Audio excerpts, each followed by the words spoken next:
76세 여자 환자분 들국화님이 머리가 아프다면서 아들과 함께 내원했습니다. 두통은 8개월째라고 합니다. 처음 시작은 집에서 넘어지면서 머리를 세면대에 부딪힌 것입니다. 머리에 피도 많이 나고 정말 많이 놀랬죠. 들국화 어르신은 작년에 남편분이 암으로 사망하시면서 혼자 되셨습니다. 혼자 사는 분이니 늦은 밤에 자녀들도 다 와서 응급실로 갔습니다. 다행히 조금 찢어진 것 외에는 뇌에는 큰 이상은 없었습니다. 그런데 그 후로 두통이 나아지지 않습니다. 8개월 동안 자녀들은 어머니를 모시고 좋다는 병원을 다 방문했죠. 지역의 대학병원, 서울에 있는 대학병원, 신경과, 신경외과, 한의원 다니면서 많은 검사를 했습니다. MRI도 추가로 찍었고 이상이 없다고 합니다. 피 검사도 깨끗하고 찢어진 상처도 이미 다 나았습니다. 하지만 두통은 계속 있으면서 다른 증상들이 추가로 생깁니다. 어지럽고 시력이 떨어지는 것 같고, 그래서 신경과, 안과, 이비인후과를 다녀왔고 허리도 아프고 소변 문제도 생겼습니다. 소화 안 돼서 내시경 검사를 합니다. 위험은 있다고 합니다. 약을 먹었지만 여전히 소화는 안 됩니다. 가슴이 답답합니다. 심장내과에서 심장 검사를 하니까 약간의 부정맥이 있다고 나왔습니다. 그런데 의사는 심하지 않다고 약을 주지는 않았습니다. 이제는 걱정이 태산입니다. 갑자기 심장이 멎으면 어쩌나. 잠도 못 자는데 안정제를 먹어도 소용이 없습니다. 들국화 어르신은 말씀하십니다. 나는 이렇게 아픈데 다들 이상이 없대. 지켜보자고만 하면 어쩌나. 치료를 해줘야지, 치료를. 에휴, 늙으면 죽어야지.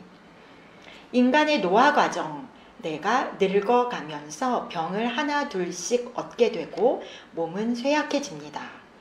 주위 사람들도 하나둘 떠나면서 상실의 슬픔이 많아집니다. 어찌 보면 노인이 되어서 아픈 곳이 많아지는 것도 당연하고 우울한 것도 당연한 것처럼 보입니다. 우리나라보다 일찍 노령사회에 진입했던 일본은 노화에 대해 많은 연구를 하였습니다. 이미 여러 해를 초고령화를 겪으면서 20, 30년 동안 생긴 특징적인 현상은 건강한 90세 이상의 노인들이 많다는 것입니다. 이제 일본은 65세에서 74세를 초록이 또는 노년 초반기, 75세에서 89세를 노년기, 90세 이상을 초고령기로 분류합니다. 우리나라 편한 말로 바꿔보면 덜 노인, 노인, 찐 노인 정도 될까요? 덜 노인부터 찐 노인까지 우리는 즐겁고 건강히 살아야 하는데 안타깝게도 정신질환 비율은 15년 전보다 매우 늘어났습니다. 일본 후생노동성 보고에 따르면 우울증 같은 정신질환으로 진료받는 사람들이 2002년 220, 300만에서 2017년 380, 900만으로 1.7배나 늘어났어요. 그런데 75세 이상에서는 무려 3.2배나 늘어났습니다. 이는 단순히 노인 인구의 증가보다 훨씬 더 많은 수치죠. 그리고 많은 경우에 우울감을 치매 증상과 혼동하게 되고 노년기에는 의뢰이 그러려니 생각해서 방치하는 경우도 매우 많습니다. 노인의 우울증은 젊은이들과는 조금 다르게 나타납니다. 첫 번째로 우울하다는 표현을 잘 안 하십니다. 우울하세요? 라고 물으면 아니요, 우울하지 않아요 라고 대답하시죠. 혹은 우울한 게 뭔가요? 라고 되물으세요. 부모님이 우울하지 않다라고 해서 우울증이 없는 것은 아닙니다. 오히려 깊은 우울감에 있을 수도 있습니다. 두 번째는 과도한 신체 증상을 호소합니다. 어르신이다 보니 신체 증상이 원인이 없는 것은 아닙니다. 실제로 병은 있습니다. 앞서 말씀드린 들국화 할머님의 예이죠. 병과 불편함이 있는 것은 맞는데 그 정도에 비해서 심하게 호소합니다. 또한 내가 나아지고 있다는 것을 인정하지 않기도 합니다. 그리고 20세 청년처럼 완벽한 상태를 치료 목표로 하니까 의학적으로는 불가능할 때가 많죠. 남아있는 신체적 불편감을 해소하기 위해서 많은 병원을 찾아다닙니다. 자녀들이나 치료자들에게 본인의 불편감을 과도하게 호소하면서 죄책감을 유발하는 경우도 있습니다. 또한 한 가지가 해결되면 다른 불편감이 생기고 같은 일이 반복됩니다. 어떨 때는 주위 사람들의 관심을 받으려고 그러나 싶기도 한데 그렇다고 꾀병이라고 할 수는 없습니다.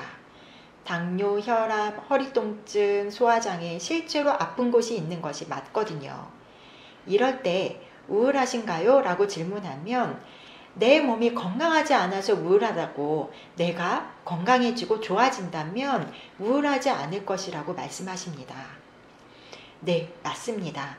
불편하신 것이 있는 것도 맞고 의학적으로 어디가 아픈지 어디가 잘못된 곳이 있는지 열심히 찾아야 하고 적극적으로 치료를 해야 합니다. 그런데 명확한 것은 의학으로 해결해드리지 못하는 이런 범위의 것들도 많다는 거죠. 질병과는 적절히 타협해야 하는 부분이 있습니다. 심리적 우울 현상이 있을 때에는 이 타협이 잘 안 됩니다.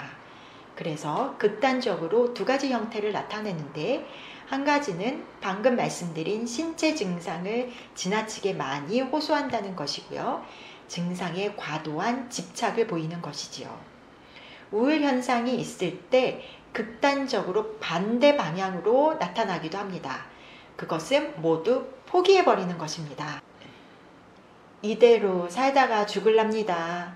아니에요. 이 병으로 돌아가시지 않아요. 이것은 그냥 약 드시고 치료받으면 낫는 병이에요. 아유, 소용없습니다. 나는 치료 안 받을래요. 요지부동 아무리 말씀을 드려도 치료를 거부하는 것이죠. 이 두 가지 형태 모두 질병에 대하여는 건강하지 못한 반응입니다. 그리고 우울증이 있을 때 이렇게 잘 표현이 됩니다. 따라서 지나치게 신체 증상을 호소한다면 병은 병대로 잘 치료받으면서 혹여나 노인 우울증이 아닌지 한번 의심해 보시는 것도 좋습니다. 그런데 때에 따라서는 우울증이라는 진단명을 너무 무겁게 생각하시기도 해요. 내가 정신병인가? 약 먹어야 하나? 하면서 더 심각해지는 경우죠. 사실 우울증이라는 진단명이 중요한 것은 아닙니다. 우울증에 쓰는 세로토닌과 같은 약물은 통증에도 매우 효과가 좋습니다. 그러니 나는 우울증일 리가 없다. 내가 우울증 약을 먹을 필요가 없다. 고 하시지 마시고 필요하다면 세로토닌과 같은 항우울제를 드시는 것이 과도한 신체화 현상이 있을 때 아주 좋은 치료 방법입니다. 신경과 또는 정신건강의학과를 방문해 보시는 것을 적극적으로 추천드립니다. 몸이 아프면 심리적으로 위축되고 힘든 것은 사실입니다. 하지만 몸이 아파도 즐겁게 살고 있는 더 많은 사람들이 있습니다.